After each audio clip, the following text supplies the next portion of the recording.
And welcome to Bio 169. I'm Mr. Burnett. I will be both the lecturer and the lab instructor for the class. This is a fully online course, which means that the weekly lectures and lab materials will be completed online through our learning management system, which is called Moodle. This video is going to serve as an introduction to myself, as well as an introduction and outline of what you can expect from the course, as well as my expectations of you as a student in my course. So a little bit about myself. I was born and raised in Phoenix, Arizona, which is where I lived for about 25 years before I moved out to North Carolina. While I was living in Arizona, I completed both my bachelor's and master's degrees in biology at Northern Arizona University, which is approximately 2 hours north of Phoenix, located in the very beautiful mountains of Northern Arizona, where it gets both very cold and very snowy, as you can see in the image in the upper left. In my time outside of work, I'm extremely dedicated to running. I've been running for about 10 years now. Met a lot of great friends in the running communities that I am part of, and I've volunteered for a lot of great races in those communities.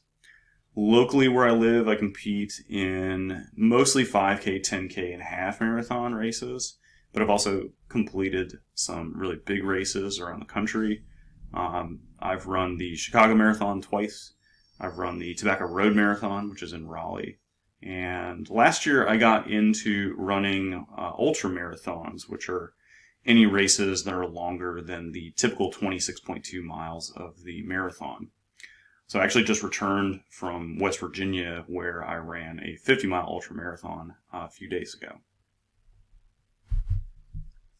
To give you a little bit of an overview of the course, this course is essentially just a continuation of Bio 168, Anatomy and Physiology 1. Really what will continue in this course are the topics that were not covered in Bio 168.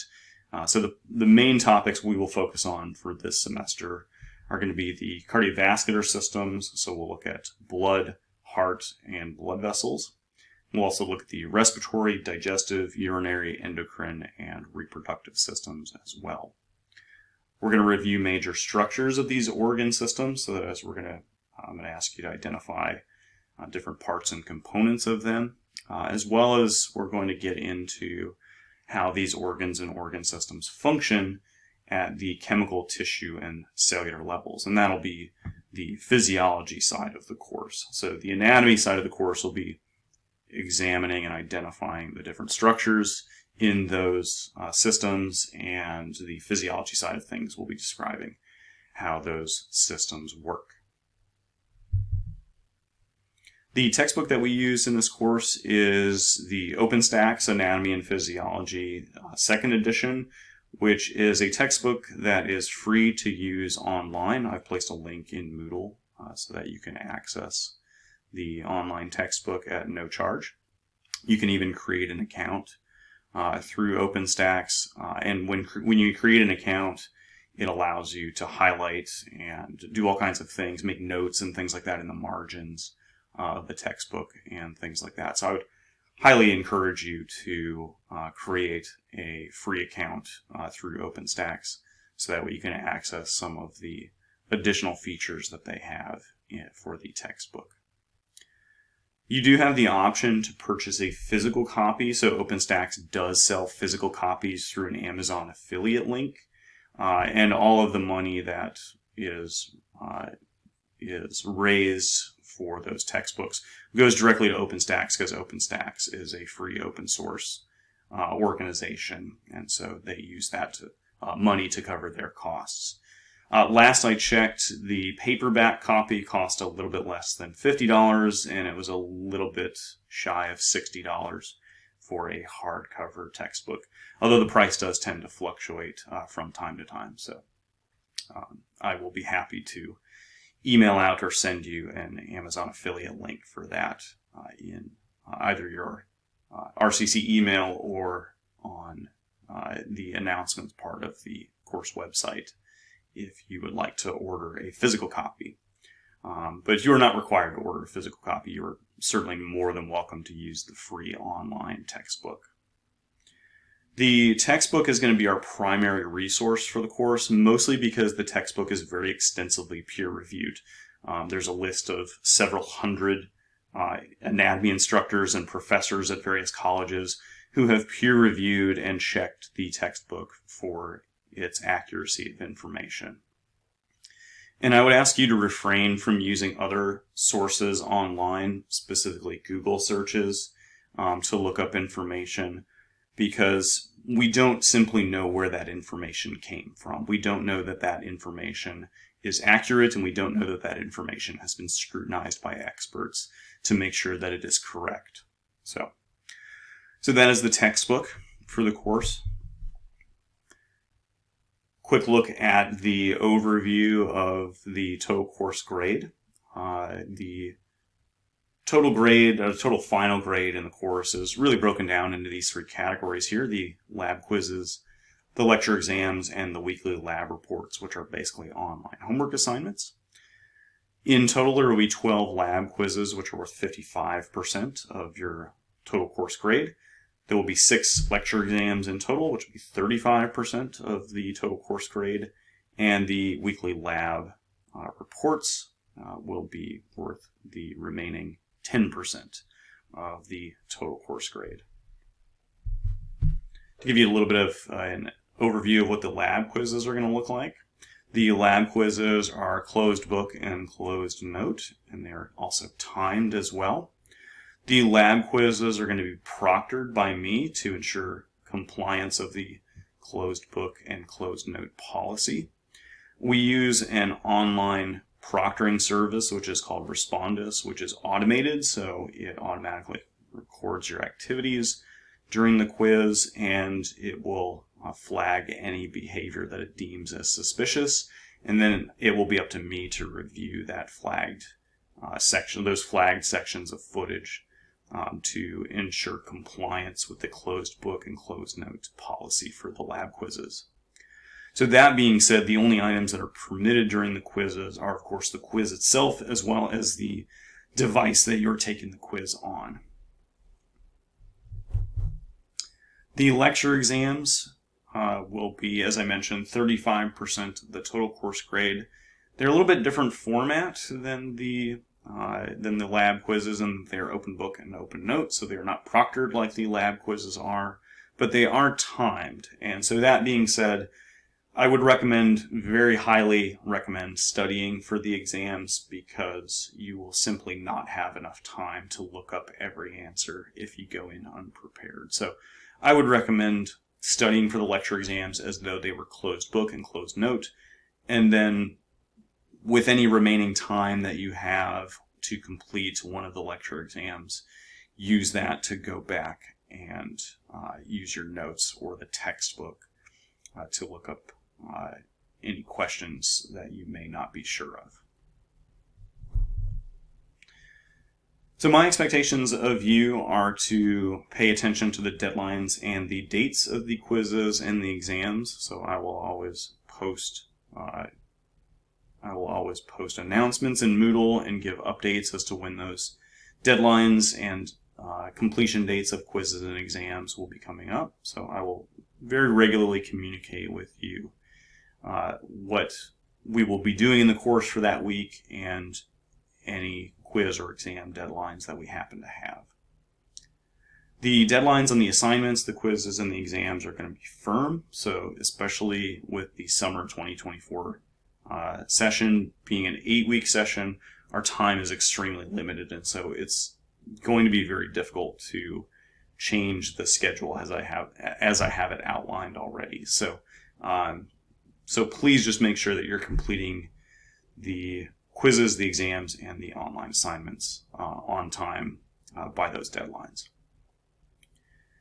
Any extensions that are given for missed assignments, quizzes, or exams are approved only by me and have to be agreed upon by yourself and myself. So that is, we have to have a dialogue about any extensions for missed assignments or missed exams. I won't automatically give deadline extensions for missed assignments, quizzes, or exams. So if you know you're going to miss an assignment, a quiz, or an exam ahead of time, please do what you can to reach out to me before missing that deadline, and I would be happy to try to work with you to schedule a makeup. But I'm not going to just automatically give assignment extensions for assignment, quiz, or exam deadlines if you miss one of them. So that being said, a grade of 0 is going to be given for any missed assignment, quiz, or exam.